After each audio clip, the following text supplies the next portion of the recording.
नमस्कार, रफ्तार मीडिया में आपका स्वागत है। आपके साथ मैं रीना झा बालियान। खबरों का रुख करेंगे, लेकिन उससे पहले एक नजर डालते हैं इस वक्त की हेडलाइंस पर। धामी सरकार के 4 साल पूरे होने पर सीएम ने पेश किया रिपोर्ट कार्ड। विभिन्न परियोजनाओं का किया लोकार्पण और शिलान्यास। बोले पहले दिन से ही दोगुनी ऊर्जा के साथ किया काम। कांग्रेस विधायकों ने प्रेस कॉन्फ्रेंस कर सरकार पर लगाए गंभीर आरोप। बोले सरकार ने किया था 30,000 रोजगार देने का दावा, पर अब भी है 10,000 युवा बेरोजगार। दिनेशपुर में गैस सिलेंडर की किल्लत से उपभोक्ता परेशान। बुकिंग के बाद भी ग्राहकों को नहीं मिल पा रहा सिलेंडर। सरकार से समाधान की मांग।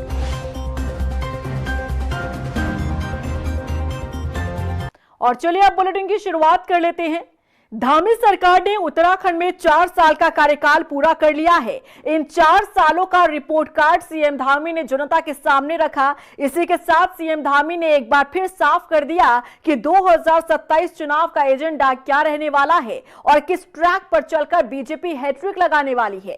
देखिए रिपोर्ट। धामी सरकार ने पूरे किए 4 साल।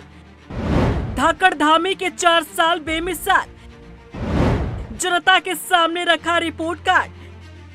2027 का एजेंडा भी किया साफ। उत्तराखंड की धामी सरकार ने 4 साल का कार्यकाल पूरा कर लिया है। इस मौके पर देहरादून के परेड ग्राउंड में जनसभा का आयोजन किया गया, जिसमें बड़ी संख्या में लोग पहुंचे और सूबे की मुखिया पुष्कर सिंह धामी ने प्रदेश की जनता के सामने 4 साल का रिपोर्ट कार्ड और काम का लेखा जोखा रखा।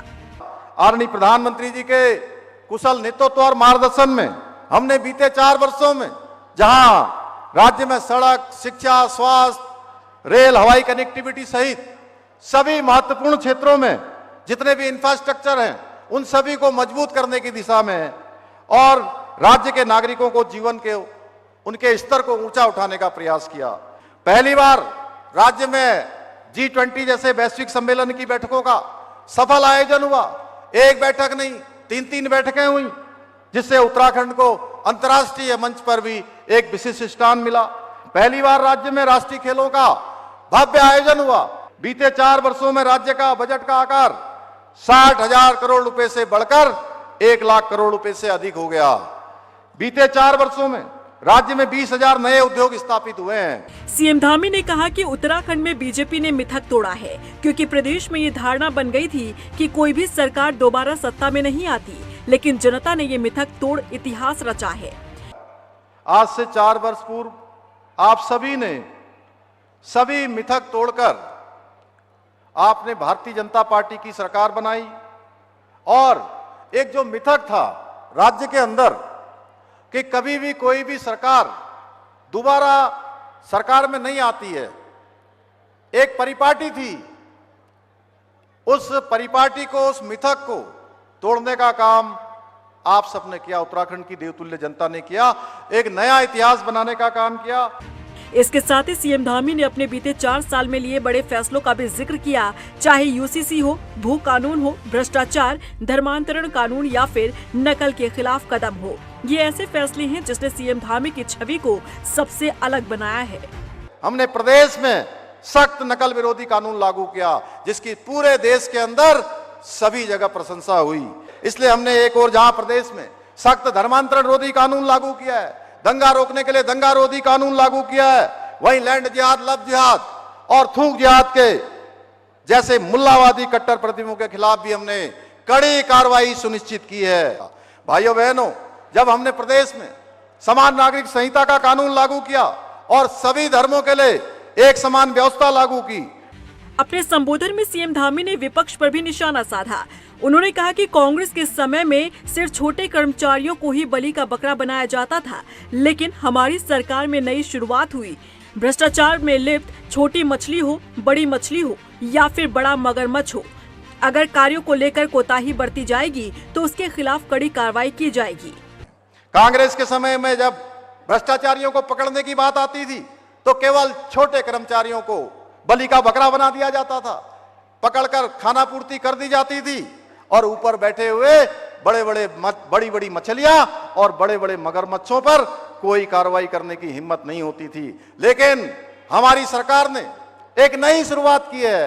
अब कोई छोटी मछली हो या कोई बड़ी मछली हो या भ्रष्टाचारी रूपी कोई बड़ा मगरमच्छ हो, अगर अपने कार्यों पर कोताही बरतेगा, भ्रष्टाचार करेगा, अपने कार्यों का ठीक प्रकार से निर्वहन नहीं करेगा, तो बड़े बड़े मगरमच्छों को भी उस कार्रवाई में लाकर जेल डालने का काम हमारी सरकार ने किया है।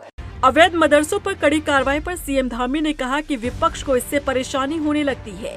एक ऐतिहासिक निर्णय और लिया हमने कि मदरसा बोर्ड समाप्त करने का निर्णय लिया भाइयों बहनों, और इस बार जुलाई से सभी मदरसों में सरकारी जो हमारा बोर्ड है, सरकारी जो हमारा पाठ्यक्रम है, उस बोर्ड के द्वारा जो निर्धारित पाठ्यक्रम है वही पाठ्यक्रम पढ़ाया जाएगा।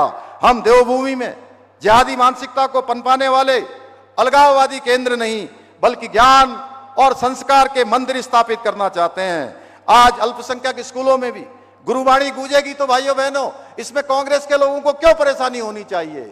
सीएम धामी ने अपने संबोधन में जिन मुद्दों का जिक्र किया, चाहे वो लैंड जिहाद हो, अवैध अतिक्रमण हो, अवैध मदरसों पर कार्रवाई हो या फिर बड़े फैसले जैसे यूसीसी धर्मांतरण जैसे मुद्दे, इससे एक बात साफ है कि 2027 में यही मुद्दे हावी रहने वाले हैं। परेड ग्राउंड के मैदान से सीएम धामी ने एक बार फिर से साफ कर दिया है कि 2027 में बीजेपी किस ट्रैक पर चलने वाली है और किन मुद्दों के सहारे वो हैट्रिक लगाने वाली है। रफ्तार मीडिया के लिए देहरादून से अशोक कुमार के साथ ब्यूरो रिपोर्ट। धामी सरकार के 4 साल का कार्यकाल पूरा होने पर बीजेपी प्रदेश भर में कार्यक्रमों का आयोजन कर रही है। देहरादून के परेड ग्राउंड में भी कार्यक्रम का आयोजन किया गया, जिसमें सीएम धामी ने जनता के सामने रिपोर्ट कार्ड पेश कर सरकार की उपलब्धियां बताई। वहीं कैबिनेट मंत्रियों का कहना है कि उत्तराखंड विकास की राह पर लगातार आगे बढ़ रहा है। मंत्रियों से हमारे संवाददाता अशोक कुमार ने खास बातचीत की। धामी सरकार के 4 साल बेमिसाल किस तरीके का रहा ये पूरा 4 साल का सफर, खास बातचीत के लिए कैबिनेट मंत्री गणेश जोशी जी हैं। मंत्री जी, 4 साल के सबसे पहले सफर को किस तरीके से देखिए, 4 साल बेमिसाल का नारा जो सरकार ने दिया है, 4 साल के अंदर कई ऐतिहासिक फैसले सरकार ने किए हैं। यूसीसी लागू करने वाला देश का पहला राज्य उत्तराखंड बना है। नकल कानून, धर्मांतरण कानून, भू कानून, दंगा विरोधी कानून लाने का काम सरकार ने किया है। शहीदों की सम्मान राशि को बढ़ाने का काम इस सरकार ने किया है। बजट के अंदर समाज के हर वर्ग की चिंता सरकार ने की है और प्रधानमंत्री जी से लेकर प्रधानमंत्री, गृह मंत्री, रक्षा मंत्री जी ने उनकी बीच थपथपाई है और रक्षा मंत्री ने तो कहा कि ये धुरंधर धामी है। तो आज टीम 11 तैयार होगी। अभी हम कुछ खिलाड़ियों के साथ खेल रहे थे, टीम 11 के साथ हम खेलेंगे और भारतीय जनता पार्टी। चुनाव में अब जाना है, समय भी बहुत कम है और आपके पास महत्वपूर्ण विभाग सैन्य कल्याण विभाग भी है, तो चुनौतियां क्या रहने वाली हैं? कोई चुनौतियां नहीं है। अपन प्रदर्शन जो है पहले से विपक्ष चारों खाने चित है। बिल्कुल चित है। ये से निकाल। बिल्कुल, देखिए, साफ तौर पर कैबिनेट मंत्री गणेश जोशी का कहना है कि 4 साल का जो सफर रहा है वो बहुत ही महत्वपूर्ण रहा। कई ऐतिहासिक निर्णय लिए गए, लेकिन आने वाला जो 1 वर्ष है उसमें भी कई चुनौतियां रहने वाली हैं। लेकिन हर चुनौती को पार करते हुए 2027 के विधानसभा चुनाव में भारतीय जनता पार्टी जीत की हैट्रिक लगाएगी। देहरादून से वीडियो जर्नलिस्ट निशांत चौहान के साथ मैं अशोक कुमार। उत्तराखंड में बीजेपी सरकार के 4 साल बेमिसाल अभियान के तहत टिहरी में कार्यक्रम का आयोजन किया गया, जिसमें टिहरी के विधायक किशोर उपाध्याय मुख्य अतिथि के रूप में शामिल हुए। कार्यक्रम में सरकार के 4 साल की उपलब्धियों और विकास कार्यों को जनता तक पहुंचाया गया। इस दौरान सड़क, शिक्षा, स्वास्थ्य और रोजगार से जुड़ी योजनाओं की जानकारी दी गई, जहां विधायक ने लोगों से सरकारी योजनाओं का ज्यादा से ज्यादा लाभ उठाने की अपील की। मेरे विचार से एक ही ऐतिहासिक जो कार्य पुष्कर सिंह धामी जी के नेतृत्व में हुआ, नरेंद्र तिवारी जी के बाद वो पहले मुख्यमंत्री थे जिन्होंने सफलतापूर्वक अपना वो कार्यकाल पूरा कर रहे हैं। आज 4 साल हो गए, 5वें साल में भी वही मुख्यमंत्री रहेंगे। सबसे एक स्थायित्व का जो एक भाव होता है, स्थायित्व के जो काम होते हैं वो बड़ी बात होती है। पहली बात तो ये मंत्री धन सिंह रावत को बड़ा झटका लगा है। कैबिनेट विस्तार के बाद जब विभागों का बंटवारा हुआ, तब मंत्री धन सिंह रावत से स्वास्थ्य विभाग का जिम्मा छीन लिया गया। माना जा रहा है कि सीएम धामी को धन सिंह रावत का रिपोर्ट कार्ड पसंद नहीं आया, जिसके बाद धन सिंह रावत से स्वास्थ्य विभाग की जिम्मेदारी वापस ले ली गई और सुबोध उनियाल को स्वास्थ्य मंत्री बना दिया गया। देखिए रिपोर्ट। मंत्री धन सिंह रावत को बड़ा झटका, धामी को पसंद नहीं आया धन सिंह रावत का रिपोर्ट कार्ड, हाथ से निकला स्वास्थ्य विभाग। मंत्री धन सिंह रावत को धामी सरकार ने बड़ा झटका दिया है। तकरीबन 9 सालों से स्वास्थ्य महकमा देख रहे मंत्री धन सिंह रावत से स्वास्थ्य विभाग की जिम्मेदारी वापस ले ली गई है। माना जा रहा है कि सीएम धामी को मंत्री धन सिंह रावत का रिपोर्ट कार्ड पसंद नहीं आया, जिसके बाद ये बड़ा कदम उठाया गया है। हालांकि इसमें कोई दो राय नहीं कि लंबे समय से उत्तराखंड में बदहाल स्वास्थ्य व्यवस्था को लेकर आवाजें उठती रही। बेपटरी हो चुकी स्वास्थ्य सेवाओं को लेकर लोग परेशान रहे। यहां तक कि अल्मोड़ा के चौखुटिया में स्वास्थ्य व्यवस्था को लेकर एक लंबा प्रदर्शन भी चला, जिसके कारण सरकार पर कई तरह के सवाल भी उठे थे। मामले को गंभीरता से न लेना धन सिंह रावत पर भारी पड़ा है। पहाड़ से लेकर मैदान तक के स्वास्थ्य व्यवस्थाओं की बात करें तो कई तरह की शिकायतें सामने आती रही। पहाड़ी क्षेत्रों में कई मरीजों ने समय पर इलाज न मिलने के कारण दम तोड़ दिया। कई अस्पताल सिर्फ रेफर सेंटर बनकर रह गए। ऐसे न जाने कितनी ही शिकायतें सामने आती रही, लेकिन स्वास्थ्य महकमा संभाल रहे मंत्री धन सिंह रावत का कोई भी ऐसा एक्शन सामने नहीं आया जिससे ये लग रहा हो कि वो मामले को गंभीरता से ले रहे हैं। यही कारण माना जा रहा है कि कैबिनेट विस्तार और विभागों का जब बंटवारा किया गया तब मंत्रियों का रिपोर्ट कार्ड चेक किया गया, क्योंकि पहले से ही माना जा रहा था कि कैबिनेट विस्तार रिपोर्ट कार्ड के आधार पर किया जाएगा। विधायक और मंत्रियों की परफॉर्मेंस चेक की जाएगी और माना जा रहा है कि सरकार की उम्मीदों पर धन सिंह रावत का रिपोर्ट कार्ड खरा नहीं उतरा, जिसके बाद ये एक्शन लिया गया। धन सिंह रावत से स्वास्थ्य विभाग छीनकर मंत्री सुबोध उनियाल को ये जिम्मेदारी सौंपी गई है। बता दें कि 2027 विधानसभा चुनाव में बीजेपी कोई भी कसर नहीं छोड़ना चाहती। प्रदेश में तीसरी बार कमल खिलाने और हैट्रिक लगाने के मकसद से सरकार काम करती दिख रही है और जहां कहीं भी कमी नजर आती है उस पर काम किया जा रहा है। और स्वास्थ्य विभाग की जिम्मेदारी धन सिंह रावत से वापस लेने के पीछे भी ये वजह मानी जा रही है। बार बार स्वास्थ्य महकमे से जुड़ी शिकायतें सामने आती रही, जो 2027 में सरकार के लिए मुश्किलें खड़ी कर सकती थी। ऐसे में समय रहते सरकार ने रिपोर्ट कार्ड देखते हुए मंत्रियों की परफॉर्मेंस को आंकते हुए स्वास्थ्य विभाग का जिम्मा धन सिंह रावत से वापस लेना ही मुनासिब समझा, ताकि 2027 की राह में कोई रोड़ा ना बन सके और बीजेपी हैट्रिक लगाने में कामयाब हो जाए। फिलहाल देखना होगा धन सिंह रावत से बड़े विभाग की जिम्मेदारी वापस लेने पर क्या कोई नाराजगी पनपती है या फिर सब मैनेज कर लिया जाता है। रफ्तार मीडिया के लिए देहरादून से ब्यूरो रिपोर्ट।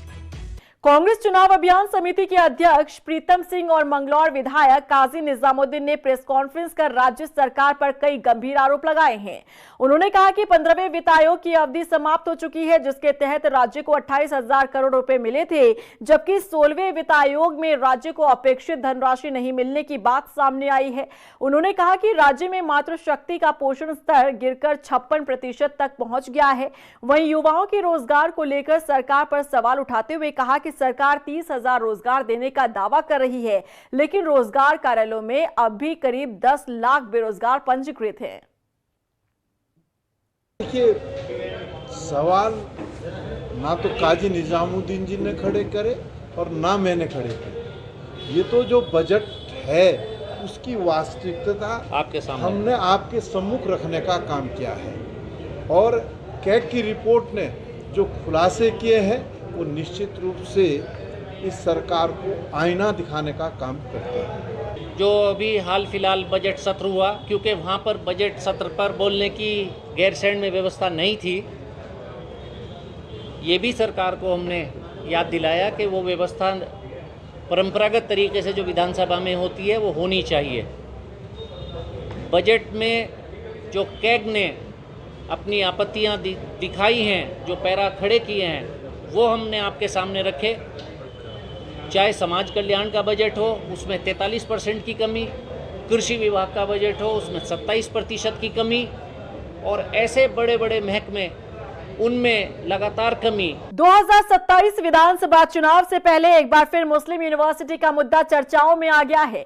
2022 में हार का मुंह देखने के बाद अब कांग्रेस भी सफाई देने में पीछे नहीं हट रही। मुस्लिम यूनिवर्सिटी का विवाद भले ही पुराना हो, पर राजनीति में कोई भी मुद्दा पुराना नहीं होता। अब देखिए ना, साल भले ही बदल गया हो पर चर्चा तो आज भी वही है। रिपोर्ट देखिए। मुस्लिम यूनिवर्सिटी पर गरमाई सियासत।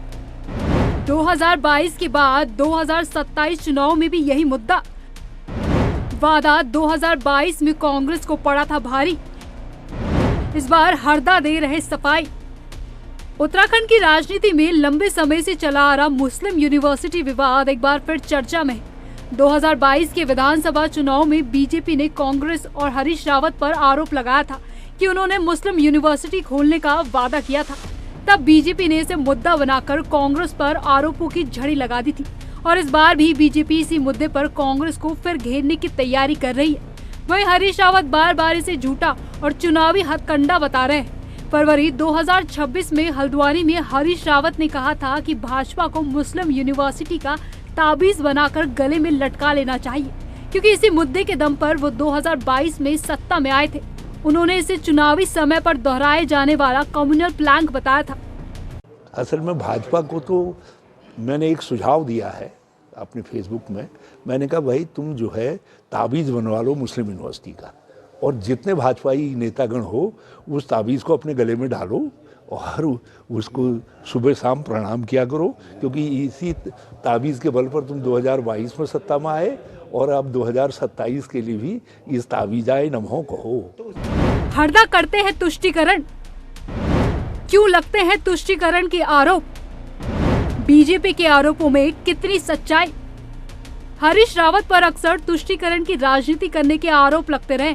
वह आए दिन उनके नाम से कई ऐसी पोस्ट भी होती है जिसमें हरीश रावत को मुस्लिम अपीजर बताया जाता है। 2025 में एक AI जनरेटेड फेक पोस्ट पर हरीश रावत ने पुलिस से शिकायत की थी।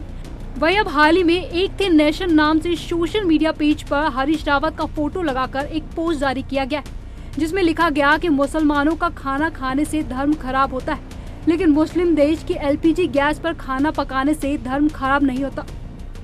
जिसके बाद अब हरीश का बयान सामने आया। हरीश रावत का कहना है, अगर आपके आसपास मक्कार और झूठी पार्टी हो तो पहले से ही सावधान रह जाइए, क्योंकि यही झूठ है जिसके सहारे बीजेपी अपनी सरकार चला रही है। यदि आपके पड़ोस में लफंगा मक्कार बैठा हुआ हो तो आपको हमेशा जो है सावधान रहना पड़ता है, हमेशा डर करके रहना पड़ता है। तो भाजपा जैसी मक्कार झूठी लब्बार पार्टी है, हमारे पड़ोस में है, हमारी प्रतिद्वंदी के रूप में है, तो हम 2 बार के ठगे हुए हैं। 2 बार उन्होंने झूठ का सहारा लेकर के हमको भी ठगा है, उत्तराखंड के लोगों को भी ठगा है। तो कम से कम अब हम इस बार जो है सावधान है इस बात से कि ये ठगे नहीं, इनको ठगने का मौका नहीं दिया जाए, इनको लब्बारी और झूठ का सहारा लेकर के उत्तराखंड की जनता के सामने फरेब रचने का मौका नहीं दिया जाए। वही भाजपा पूरे मामले में कांग्रेस पर तंज कस रही है। बीजेपी प्रदेश प्रवक्ता मथुरा दत्त जोशी का कहना है कि हरीश रावत को आज इसलिए सफाई देनी पड़ रही है क्योंकि वो डर गए। हरीश रावत अक्सर ऐसी पोस्ट डालते रहते हैं, इसलिए स्पष्टीकरण देना पड़ रहा है। रूप से देखिए, वो जिस तरीके से उसका खंडन आया है उससे उनका डर झलकता है और वो लग रहा है कि उनको राजनीतिक रूप से नुकसान की बात भी लग रही है। पोस्ट डाली होगी, ठीक है, हरीश रावत जी अमूमन ऐसी पोस्टें डालते ही हैं, लेकिन जो राजनीतिक गुणा भाग के हिसाब से उनको उसका खंडन करना पड़ रहा है। कहीं न कहीं देखिए, जहां जब आग लगती है तो धुआं वहीं उठता है। मुस्लिम यूनिवर्सिटी वाला मुद्दा बीजेपी के लिए चुनावी हथियार बन गया है, लेकिन कांग्रेस इसे झूठा प्रोपेगेंडा बता रही है। एक तरफ बीजेपी है जो कांग्रेस पर तुष्टीकरण की राजनीति का आरोप लगाती है, तो दूसरी तरफ कांग्रेस जो बीजेपी पर धार्मिक प्रोपेगेंडा चलाने का आरोप लगाती है। अब देखने वाली बात यह होगी कि इस बार आरोप प्रत्यारोप की राजनीति में जनता किसका साथ देगी। रफ्तार मीडिया के लिए सुशांत सिंह की रिपोर्ट। हल्द्वानी की मेयर गजराज बिष्ट एक बार फिर अपने बयान को लेकर चर्चाओं में हैं। ब्लॉक सभागार में आयोजित एक कार्यक्रम में उन्होंने 8 फरवरी 2024 को बनभूलपुरा में हुए दंगे पर सख्त रुख अपनाते हुए कहा कि दंगों में शामिल लोगों को रेलवे अतिक्रमण क्षेत्र में प्रधानमंत्री आवास योजना का लाभ नहीं दिया जाना चाहिए। उन्होंने आरोप लगाया कि दंगइयों ने पुलिस, सफाई कर्मियों और मीडिया से जुड़े लोगों के साथ मारपीट की थी, इसीलिए उन्हें किसी भी सरकारी योजना का फायदा नहीं मिलना चाहिए। सर्वप्रथम तो मैं माननीय मुख्यमंत्री जी को, उनकी टीम को, यहाँ के जिलाधिकारी जी को और हमारी जो निगम की टीम है उन सबका धन्यवाद करता हूँ कि उन्होंने सुप्रीम कोर्ट में हल्द्वानी के पक्ष से बहुत शक्तिशाली के रूप में रखा, और जिससे कि सुप्रीम कोर्ट का भी धन्यवाद करता हूँ कि उन्होंने जो फैसला दिया वो हल्द्वानी के पक्ष में दिया। मैंने ये बात कही है कि जो पात्रता की जो अभी निर्धारण हो रहा है, उन पात्रता जो पात्र लोग हैं उनके बीच में भी जो लोग 8 फरवरी 2024 के दंगे में शामिल थे, उन लोगों पर विशेष रूप से विचार होना चाहिए कि उनको हल्द्वानी में रहना चाहिए या नहीं रहना चाहिए। मैंने सरकार से भी कहा है, जिलाधिकारी महोदय से भी कहा है, और मैंने जब राजनाथ सिंह जी आए थे उस दिन भी इस बात को कहा। नगर निगम देहरादून ने शहर में पशुओं से जुड़ी समस्याओं के समाधान के लिए व्यापक और सख्त कदम उठाने शुरू कर दिए हैं। पशु चिकित्सा अनुभाग शिकायतों के निस्तारण के लिए सक्रिय रूप से काम कर रहा है। पालतू श्वान पॉलिसी 2025 को गजट नोटिफिकेशन के बाद 14 मार्च से पूरी तरह लागू कर दिया गया। वहीं शहर में बंदरों की बढ़ती समस्या से निपटने के लिए नगर निगम ने कोटेशन के आधार पर बंदरों को पकड़ने की प्रक्रिया शुरू की है। ऐसे में अब उम्मीद जताई जा रही है कि देहरादून में पशुओं से जुड़ी समस्याओं पर जल्द ही प्रभावी नियंत्रण पाया जा सकेगा। पशु चिकित्सा अधिकारी डॉक्टर वरुण अग्रवाल, नगर निगम देहरादून। नगर निगम देहरादून का पशु चिकित्सा अनुभाग पूरी तरह से प्रतिबद्ध है प्रत्येक समस्याओं के जो पशुओं से रिलेटेड है उनका समाधान करने के लिए, चाहे वो बंदरों से रिलेटेड हो, चाहे वो आवारा श्वानों से रिलेटेड हो, चाहे वो पालतू पशुओं से रिलेटेड हो, और चाहे वो डेयरी से संबंधित हो, मीट से संबंधित हो, किसी भी प्रकार की समस्याओं के समाधान के लिए। श्रीनगर में अंबेडकर पार्क में डॉक्टर भीमराव अंबेडकर प्रतिमा के साथ असामाजिक तत्वों का कालिक पोतने का मामला सामने आया है। घटना के बाद क्षेत्र में आक्रोश फैल गया। भीम आर्मी के कार्यकर्ता मौके पर पहुंचे और विरोध प्रदर्शन किया गया। प्रदर्शनकारियों ने दोषियों की जल्द गिरफ्तारी की मांग करते हुए चेतावनी दी है कि कार्रवाई न होने पर आंदोलन तेज किया जाएगा।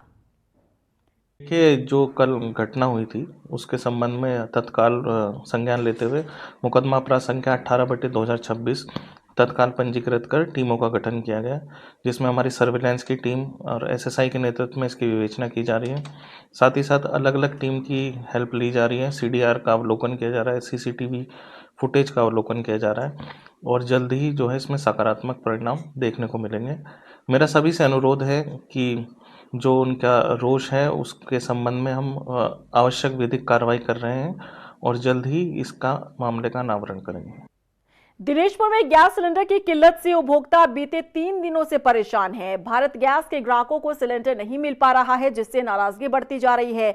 बताया जा रहा है कि उपभोक्ता मोबाइल से बुकिंग तो कर रहे हैं, लेकिन बुकिंग दर्ज नहीं हो रही है। वहीं कई लोगों के नंबर पर बिना सिलेंडर मिले ही डिलीवरी दिख रही है। मामले पर पूर्व जिला पंचायत उपाध्यक्ष त्रिनाथ विश्वास ने भी नाराजगी जताई। उन्होंने सरकार से तत्काल कार्रवाई की मांग की है। लाइन लगा रहे हैं, 20 रुपया टुक ये सिलेंडर को लाने का दे रहे हैं, 20 रुपया ले जाने का दे रहे हैं, और ड्यूटी करते हैं, ड्यूटी की छुट्टी अलग हो रही है, और घर में 3 दिन से खाना नहीं बन रहा है, रोज बाहर से खाना बना के खा रहे हैं। इतने की तो हमारी आय भी नहीं है जितना हमें खर्चा हो रहा है। आज जो स्थिति आपके सामने है, कोई चंद्रा भारत गैस एजेंसी करके है दिनेशपुर रोड पे, हिमा 4 दिन से यहाँ पे गैस नहीं मिल रही है, और उनका कहना है कि पहले तो संडे को छुट्टी होती थी, अब मंडे को भी छुट्टी है।